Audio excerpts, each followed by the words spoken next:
we need a date. Now, you can move that date a little bit. You can wiggle through it as we kind of make it through the pandemic. But I think the president was right when he was targeting Easter, and then he's adjusted it and said May 1st. Fine. But I think we need to come up with a date kind of like D-Day, June 6th, and say, look, we got to go do this and work together, get governors on board, get businesses on board, and say, we got to now. We might have to change our life a little bit. We might have to say that some of our elderly stay home, or if you're immunocompromised, or maybe we wear masks in certain quarters, maybe we wear masks on airplanes, whatever it may be. We may have to adjust our behavior. But the healthy and the people that are out there working and running our economy, they got to get out there. Look, I always love the hypocrisy of all the people running around saying, well, the social distancing is what's saving our lives. Okay, that's part of it.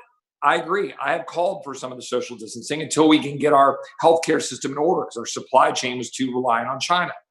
But right now, we're eating food that workers are moving through trucks, getting to stores, putting on shelves, stocking them and selling them to you so you can eat. And we're doing the same thing with other areas of the supply chain, healthcare, other things that are deemed essential. But let me just say this. Every single business in America is essential to the owner and the people who work for it.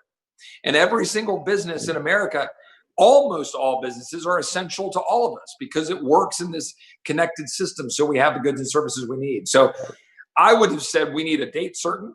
I would have moved capital more quickly rather than the first bill we did that I voted against. Well, really the second bill. The first bill was fine. But the second bill, we shouldn't have wasted time on that. We should have moved a funding bill immediately to get these loans that the Small Business Administration and some of these are doing so that the businesses that are getting hammered have capital so that we're not laying people off. That's why you saw 10 million unemployed in the first 2 weeks. So get capital. Let's get a restart date going, and let's get everybody focusing on that restart and put some pressure on our healthcare operations to get it all in place. Yeah, and since you brought up a date, I'm curious, in your opinion, what do you think it would be a realistic date that you would say for that?